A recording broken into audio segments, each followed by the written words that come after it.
Good morning. Technically afternoon, but who is counting? Beautiful sunlight.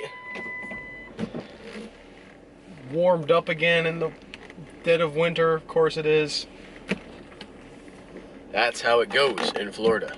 I was sick all day yesterday, so I sat in bed and did nothing. Woo! There's a car.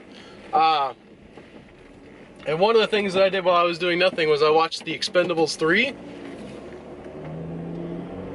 Now, I don't know if any of y'all have seen Expendables 3,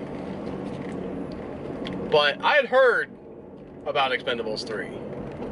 I had heard kind of like lackluster things about Expendables 3. And from a certain perspective, it is not the greatest movie of all time. The actual text of the movie, if you will, is lacking to a degree. However, and maybe it's just because I'm watching it in my home on Blu-ray, you know, expectations not being very high, I found it actually pretty moving. And here's why. Not because of what was in the movie, but because of who was in the movie and who wrote the movie. Like, the interesting thing about the Expendables is that they've always been very meta. They've always been very self-referential. When there's a great bit in this one where, who's the guy?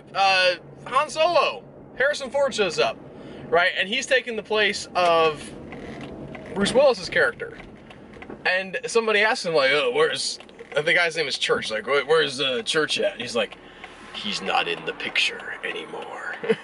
It's just like, you know, because it's the picture, right? The picture being the movie. He's not in the movie because he wanted, like, an obscene amount of money to appear for 5 minutes in a stupid film. So they got, you know, Han Solo on set for one day and filmed him against a blue screen in a helicopter and, like, in a pickup truck and outside somewhere, and they're like, bam! You're in the movie.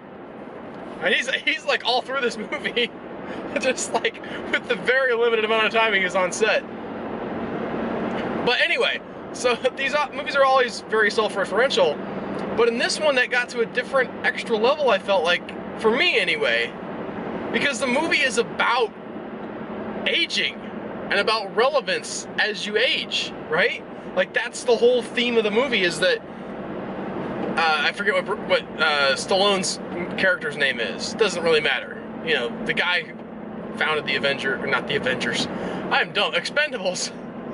He is, you know, he's worried that he's, you know, there's a lot of talk about getting old and dying and not being as good as maybe you used to be, and there's a specific line where he says to Jason Statham's character, "We are not the future anymore." And that just hit home to me because it's so meta, right? It's so self-referential. And this movie is a movie with all these aging stars in it. And Stallone in particular, as an older man, looking at himself and saying, I am not the future anymore, as a movie action star. Oh no! I've gotten Coke Zero on myself. Ah! Anyway. He's saying, I have passed on, you know, the people, I'm never going to be the next hot thing.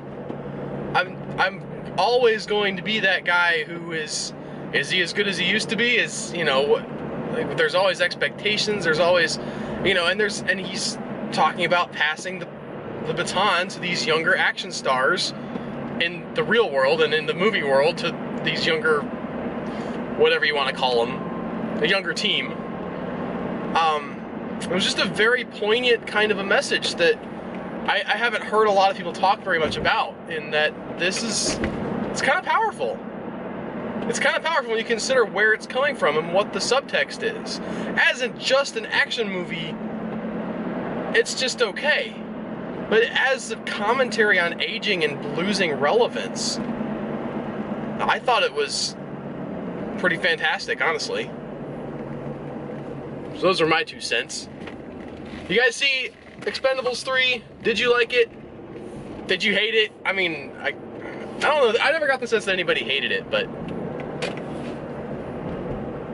it seemed like it just didn't do that well. which may again be another commentary on aging, right? Eventually you keep doing the same things and people just get bored with you. Well, that sucks.